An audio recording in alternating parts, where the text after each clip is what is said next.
So why in the world am I going to talk to you about compliance in medicine? We're at a business conference, last time I checked anyway. The medical field is really, really ahead in doing some research on compliance and adherence. They spend loads of money on it. There's lots of data on it. And in reading that and then starting to learn things about business and leadership, there are tons of parallels, so many parallels that I feel like we should maybe take a look at this and learn a few things, take it back to work. So what am I talking about when I'm talking about compliance? Well, the first thing that comes to mind for everyone is taking pills when you're supposed to, how you're supposed to, in the dose you're supposed to, with water, without water, all of that jazz, right? Something that most people don't think about but is considered part of compliance is how much you're telling the truth to your doctor. Are you telling them the whole truth? Are you telling them that I'm not going to the gym at all?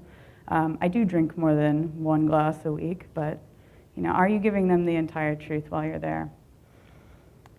And these last couple are about, do you take the advice? So are you taking the doctor's advice when they say, like, look, you really need to get some more exercise or else we're going to be talking about diabetes next time, right? It's about stay off of the sprained ankle. Don't go walking around, even though crutches are a pain. It's about making diet changes when you're asked, those kinds of things. So standing in a business and leadership perspective, we can think about a lot of this as doing the tasks that we're asking you to do in the way that we're asking you to do them, right? At the right time, at the right place. We're talking about honest upward reporting. Are you giving me all the information that I need to do my job to help you, right? And we're also talking about, are you taking my advice for what I'm suggesting you do on a daily basis, on where I'm suggesting you should spend your time or how, those kinds of things. I'm going to talk about 3 factors. There are others, but I'm going to talk about 3 that I think make a lot of sense when it comes to leadership here. So this first one, complexity. If I ask you to take 5 pills a day, do you think you're really going to do that well? If I ask you to take 1 pill a day, do you think you could manage that? Right.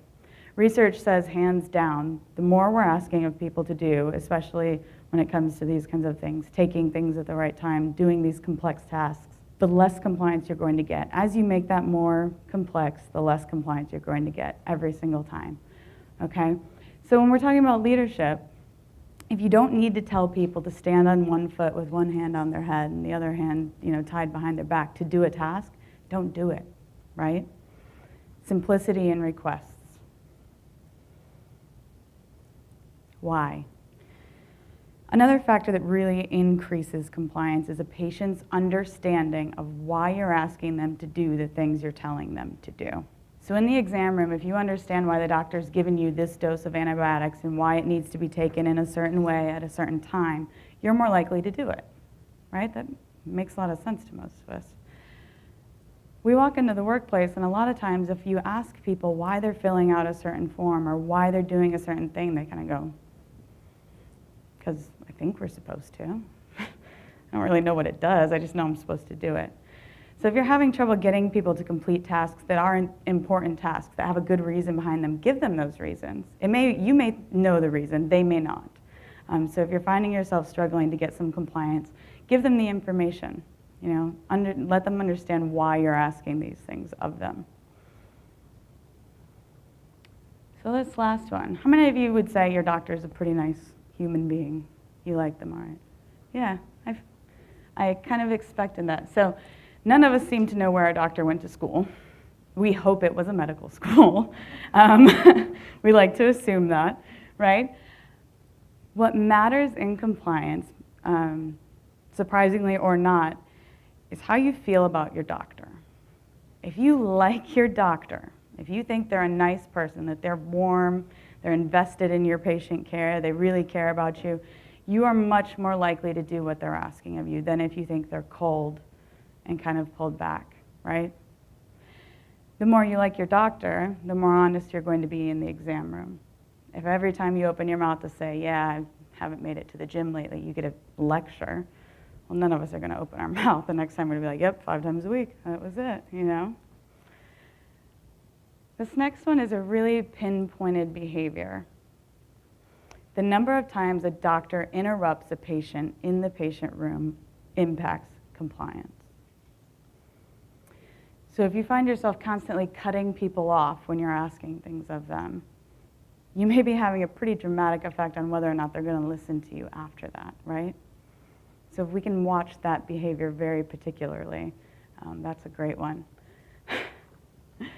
This last one. If you have a history, we all have a history, right? If you have a history of bad medical care, bad doctors, the chances that you're going to perceive your next doctor as not being very good are much increased.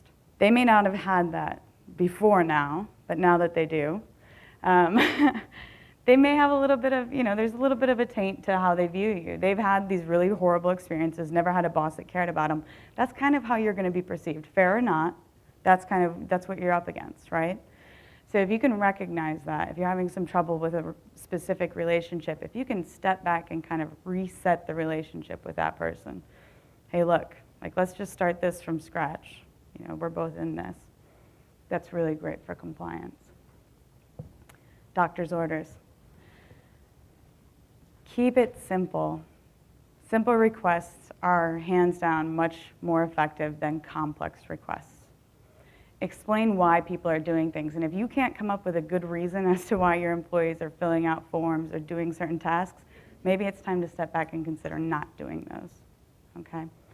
And the last one is that focus on relationships. The relationship impacts adherence and compliance. And if your people don't think you care, if you're constantly interrupting, you're not going to get the adherence and compliance that you'd like. Compliance in medicine starts with the doctor. It starts in the exam room, okay? Compliance in business needs to start with our leadership. Our leadership has to get these simple things right. You have to do these simple things to have any impact on compliance, and you need to do these simple things to create the conditions where your people can be successful. Thank you.